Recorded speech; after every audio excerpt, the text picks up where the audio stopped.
Hello, fabulous friends, fans, and superstars. Welcome to Synchronicity Web TV.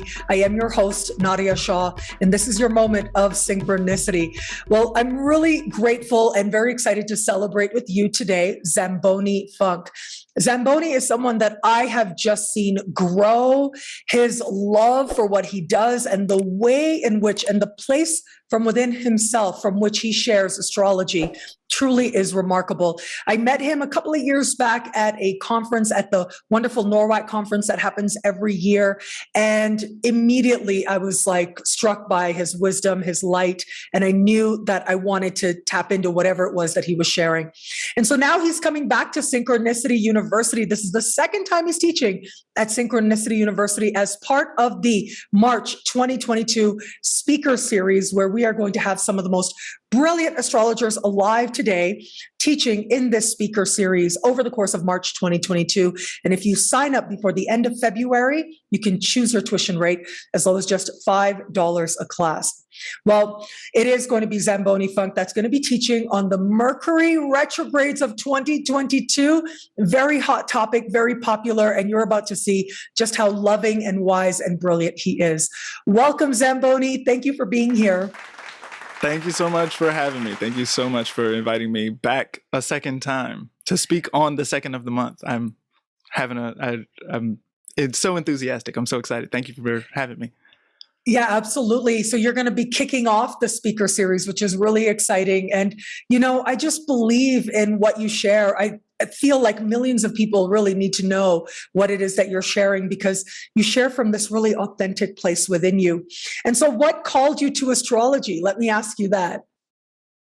Oh, to astrology in the first place. Well, yeah, it was it just, when I first started doing astrology, it was like, I was just reading horoscopes, I was reading Channing Nicholas, and I just saw that something was happening. You know what I mean? I didn't know what was happening. And I started out as a very religious youth. And then when I stopped being so religious, then I was sort of just kind of wandering around in a world that, it was always the same world. So it always had the same cosmic order to it, but I didn't know where that order would come from if it weren't from the Christian God that I had come up with. And so I was just kind of flailing a little bit for a while and just trying stuff on and seeing what stuck to the wall. And, there's this, the psychedelic scholar, Terrence McKenna, has this quote that if it's real, it can take the pressure.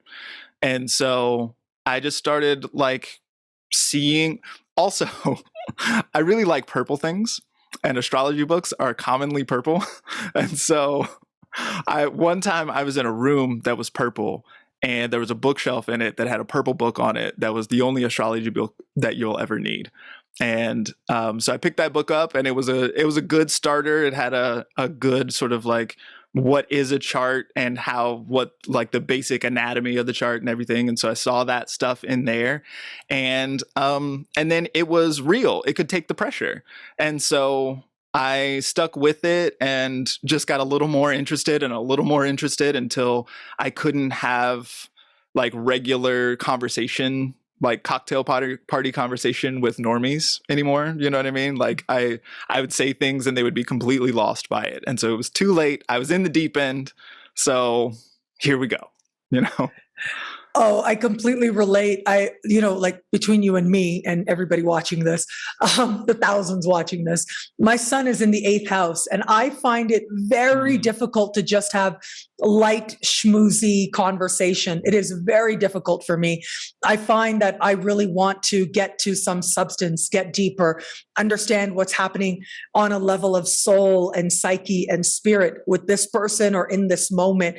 And so I get it, especially with astrology, because then you have a language to express all these esoteric truths, right? And it's very hard to talk to, as you said, normies, but really it's nice when you can talk to people who do speak that astrological language and you don't feel like an alien. Mm-hmm. Oh yeah, for sure. Yeah. Once I started, Once I met some people who were fluent in the astrological language, then it was really off to the races, like I was just like, I was ready to do it. I was ready to get in there and see what was going on. And I'm also a musician. I've been a musician forever. And so I saw a lot of deep resonance with the way that astrology works as a method of measuring rhythmic cycles of timing.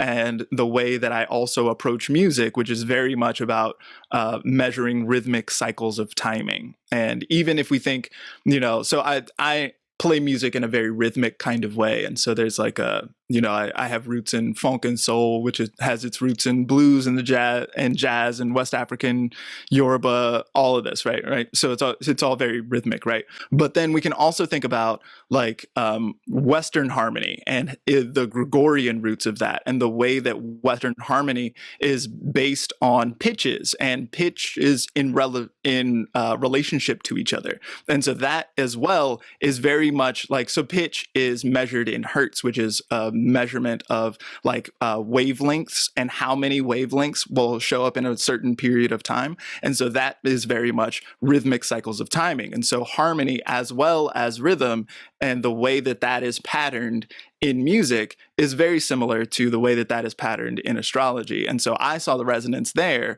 And so I was very much hooked by that situation. And I continue to practice. And the good thing about both of these things is, and the thing that drew me to it as well, is the idea that if I continue to practice, then I will always get better at these crafts. You know what I mean? If I get to be 90 years old and I continue at the rate that I'm working right now, then I'll be really good by that point. I'm beginning to see some improvement now, but by that point, I'll be great as an astrologer and as a musician. It's not like gymnastics or something like this, where you tap out at a certain age. You know what I mean? Like if I just keep going, then I will learn more about this pattern. And I like the idea of that. I love that, actually. That was one thing I loved about becoming a professional astrologer, was it's an asset to get older. The things that we think matter so much in other, in other fields just don't. Like getting older is an asset, and it really is about what you're sharing, the wisdom that you're sharing that people resonate with. It really isn't about those other superficial things. And I think to have a profession where it is about those superficial things, it's very challenging to me. To me personally, anyways, it would be incredibly challenging. Again, with my 8th house son. We toe the line here. We are cute people who have video content that we make a lot. I'm not gonna front like I don't benefit, like that's not a thing in the yes, zone that I'm young and in my lane, right? Like I'm a 10 out here. I know the truth. I know you're not supposed to say that. I love it. It is what it is. Leo? Do you have Leo in your chart? What kind of fire do you got in your chart that you're owning? I don't have any Leo. What I do have is Mars and Aries on the midheaven. Oh, okay. So that'll do it. I'm thoroughly convinced that I am a badass. Don't worry about that. I love it. I completely love it. Yeah, I do have a bunch of placements in Aries in my 10th house as well. But then there's that Pisces midheaven, the Pisces midheaven, the Cancer rising is all like, my default is to stay humble, but somewhere in me, there is a fighter. Absolutely. And I think that's part of what probably made me so determined to share something authentic within me.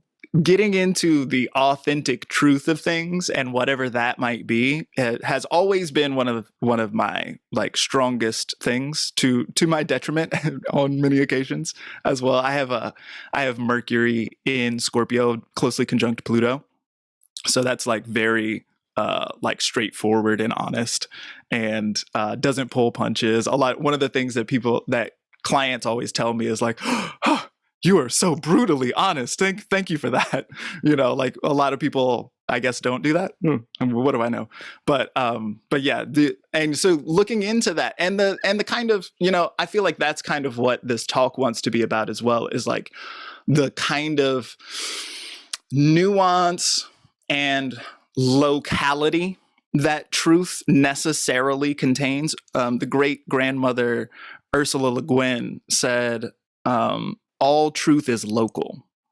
And there's something really just So very important and resonant with that. And so I go about exploring that in whatever ways that I can, in the way, sort of like the same way that astrology presumes that the earth is at the center, right? It, like, the whole model has the earth at the center and everything goes around it. And we know that that's not true based on what we know about the solar system, but it's also kind of always true. You're always at the center of the universe, right? Because there also is no center, because it goes, and so it's always the center. You know what I mean? And so that has always been like a kind of a. As soon as I heard her say that, then I was sort of obsessed by that notion, and that's kind of, and digging into the nuances of ascertaining truth is like where my head is at right now, and that's where this talk is born from as well. And so can you explain that just a little bit more? The idea that you are the center, but there is no center. What do you mean by that? Oh, well, sure. I mean, geographically, that, like, so the universe must continue in all directions, because how could it not? How could there be a boundary? What's on the other side of that? You know what I mean? Like, if there's a wall to the end of the universe, then, like, okay, but what's on the other side of the wall? You know what I mean? And so it necessarily just must go in all directions. And so no matter where you are in a situation like that, you're at the middle of it, and then especially, so then we can also think about things like, quantum physics and this sort of thing, the idea that, like, attention puts stuff into a place, like there's all this, like, a cloud of possibility that could happen, and then when you look at the thing, then that's when everything kind of snaps into the reality, the realized form that it's in, and it's your attention that does that. And so and there's no way to sort of detach from that attention. And in fact, there's this idea that it is attention as well as intention that generates reality in the first place. And so if that's true, then that sort of places me and my attention at the center of the generation of the whole universe. Now, that doesn't mean that I am the only center of the universe. It means that the center is wherever you are, which is fun. Yeah, which is powerful. Yes, absolutely. It says a lot about, I think that this is the shift between what some people now call, like, the Eastern mind and the Western mind, where the Eastern mind is more community driven. And that's where really the world was for a very long time. But then with the Industrial Revolution and with things starting to shift, especially in the West, you started to see the individual becoming the nucleus of society, as opposed to the family as the nucleus of society. And that's where this idea of you being the center of the universe, I mean, that's where it really starts to magnify in importance that much more. Yeah, and so when you frame it like that, it makes me be like, well, maybe this point sucks, but and like maybe I shouldn't, like, be on this train, right? But this is kind of the same way that we can think about, like, the kind of there's a very American spiritual idea that sort of comes out of spiritualism and the abolitionist movement and suffragette movement of the, like, late 1800s, that sort of we could think about Marcus Garvey and Susan B. Anthony and Frederick Douglass as being these thinkers who are really strongly into this idea that, like, your mind it holds the possibilities. You can fly, think right, and you can fly. You can do whatever, like the sky is the limit, right? Whatever you can imagine it, if you can dream it, you can do it, right? This is a very American ideal, the sort of, like, bootstrapping and you can handle your own business. And that sort of, and Frederick Douglass is one of my favorite examples of that, because he's this, there never ever is a self-made man, right? That's just not a thing, because we live in community, we live in society all the time. But Frederick Douglass also has this story where he was enslaved, and then he wasn't anymore. And he did that because he moved his body out of slavery and then got a job and like, you know, became this like magnanimous speaker because he did that.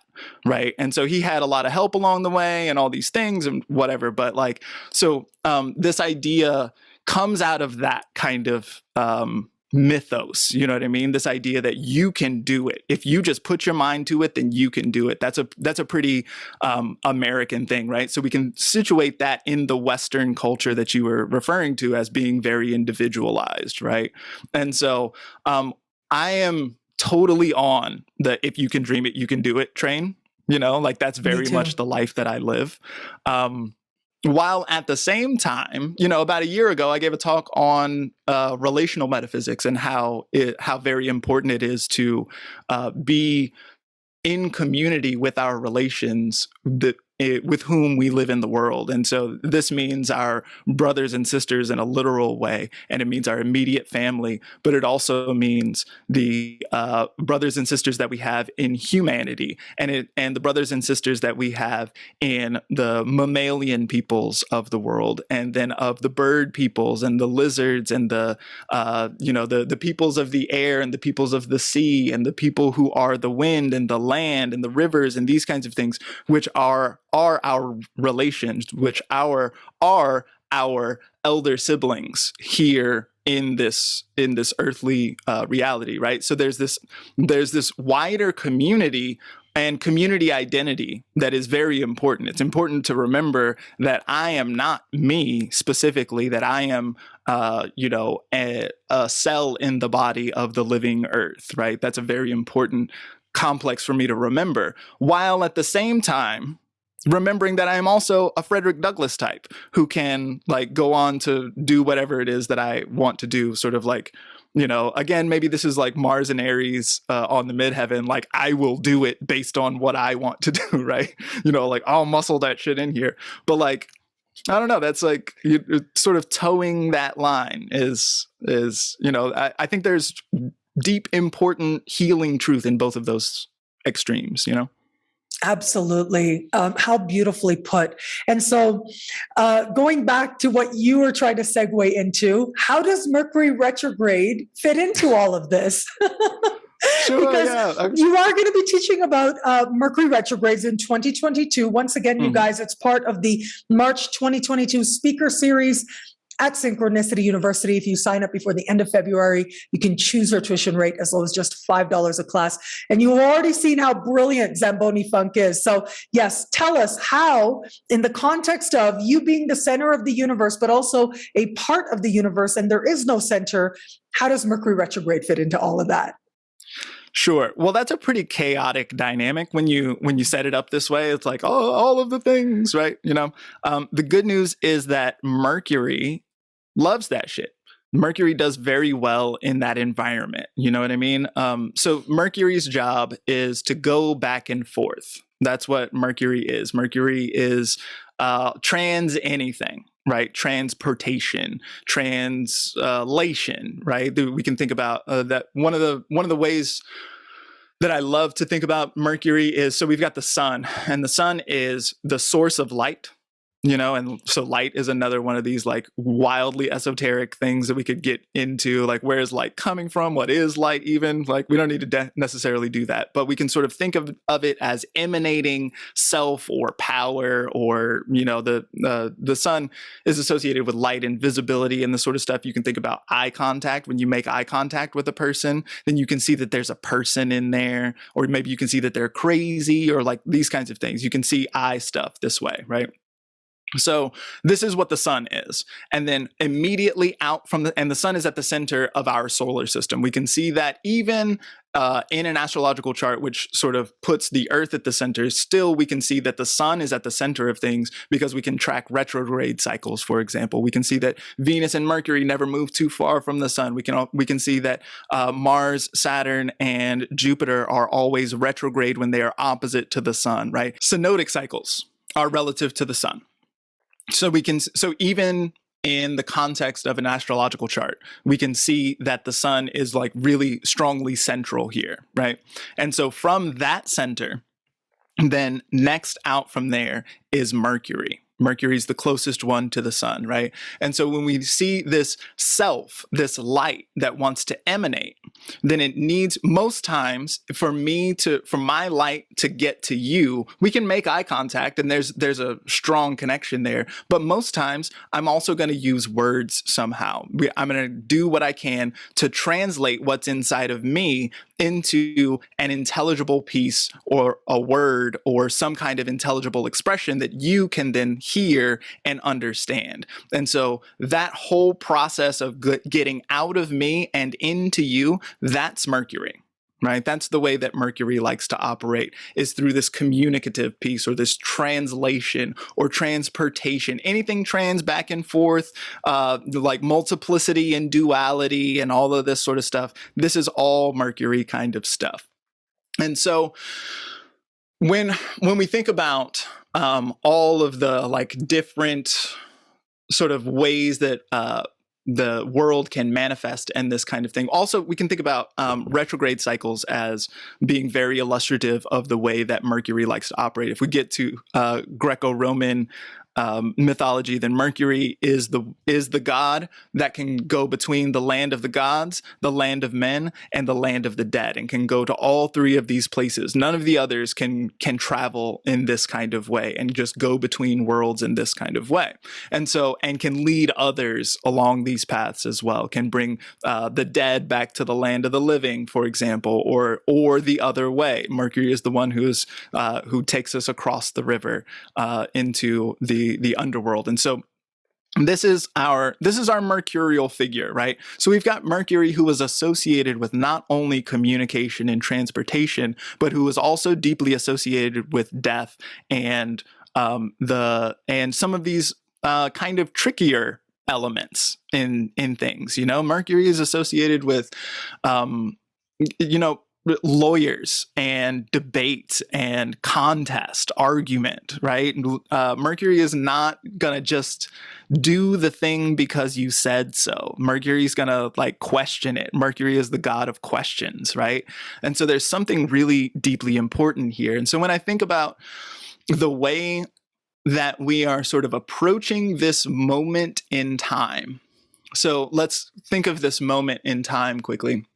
This moment in time is, we are at the beginning of what is thought of as a 200-year cycle, during which we will have Saturn-Jupiter conjunctions in air signs. So we are coming out of 200 years of Saturn-Jupiter conjunctions in earth signs. We are moving into 200 years of Saturn-Jupiter conjunctions in air signs. Now, Saturn-Jupiter conjunctions, those are, they happen every 20 years. They are a good way to think about the way that we constellate reality, the way that we think of like what is even allowed to be real in the world. This is sort of dictated by or described by Saturn-Jupiter conjunction. So we just had 200 years in Earth signs. So we can expect a kind of tangibility to be really important here. We can expect, there was a lot of sort of like mineral hoarding that went on during this time and this sort of stuff.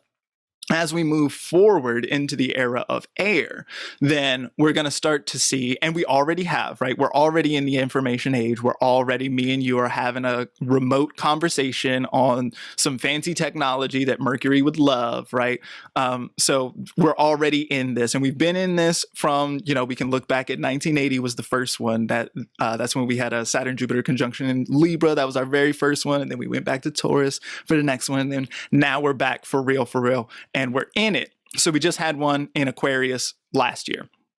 So we are in this moment of air things. Well, air things, this is much more kind of like in flux, back and forth. There's a lot of, we can think about Gemini, right? Gemini as being so talkative and chatty. This is a Mercury sign as well. We can think about Libra. We can think about Libra as going back and forth with the scales and right? Like has everyone had a chance on the mic? Have we heard everyone's opinion, right? Like there's there's this sense of justice, and maybe we can can we be fair about it, and let's talk it out, and let's just make. And then there's Aquarius, right, which is like also very sort of like legally oriented and thinking the thoughts about laws and what's really real in the world, and and maybe it's not, maybe it's aliens or whatever, right? The memes love Aquarius and aliens, and so if we're thinking about air in this way, right, this is the sort of way that we go on to constitute reality for the next 200 years, if we sort of take this Saturn-Jupiter triplicity cycle thing to be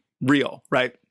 So as we move into that, then we also see, as we move into that, so that this happened last year, and as we did that, then last year I did a talk toward a relational metaphysics in the era of air, where I went over a bunch of this in greater detail than I can here. That's on YouTube. It's free. You can find it. But so that one, I talked also about Mercury retrogrades and how Mercury was strongly indicated in some very important moments. Again, this year, Mercury is strongly indicated in some very important moments. Right now, we're coming out of a Mercury retrograde. Mercury stationed retrograde on Saturn square Uranus, so activating that whole situation. Then went back and stationed direct, closely conjunct Pluto.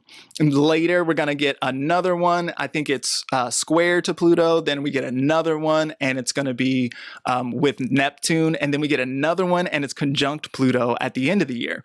So, and that's a retrograde station conjunct Pluto. So we're seeing this major outer planet stuff going on. Pluto also is important because Saturn Pluto happened in 2020. Then 2020 turned into a very major historical year. And then I promise I'm getting somewhere with this. So we gotta get a lot of different threads here to come together. But if we think about Saturn, Pluto, and 2020 for a second, then one of the major things that happened in 2020 was narrative shift.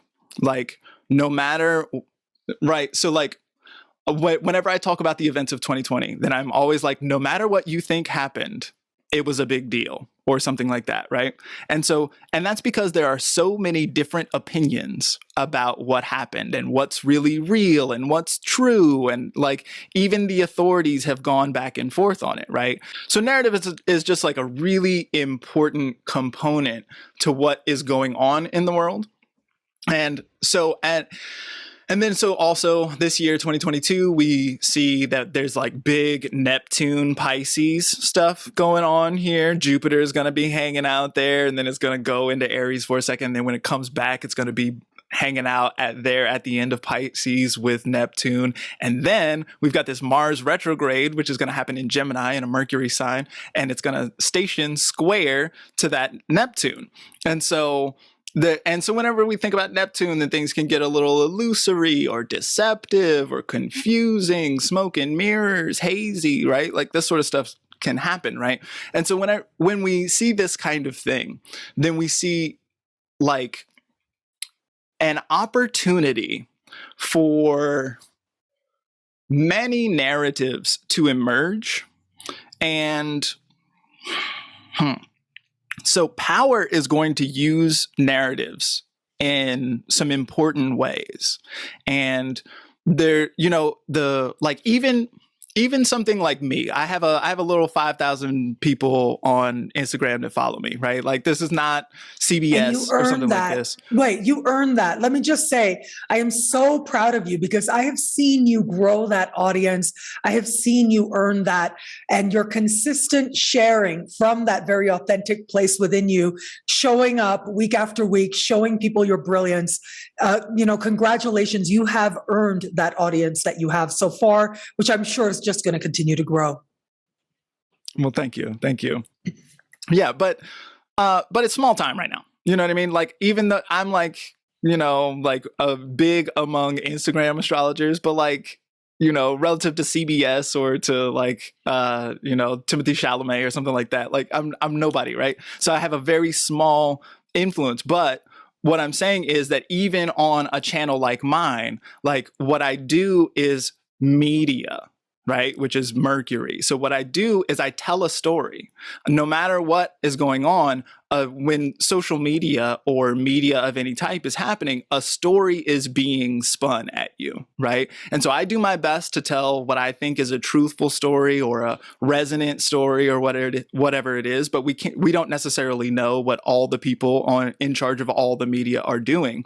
But what I do know is that just like everything else in life, I can't change other people. What I can change is me, right? And so the way that I exist alongside story, the way that I go about telling stories, the way that I go about embodying or thinking with story is something that can be very strongly powerful in giving me personal sovereignty and giving me agency over my own life.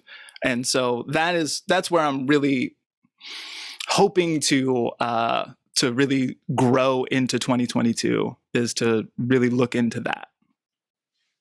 It's powerful. First of all, I love, getting nerdy with you. Like, I totally get it. I'm totally keeping up, putting those threads together. I love that about you. That's a level on which you and I connect.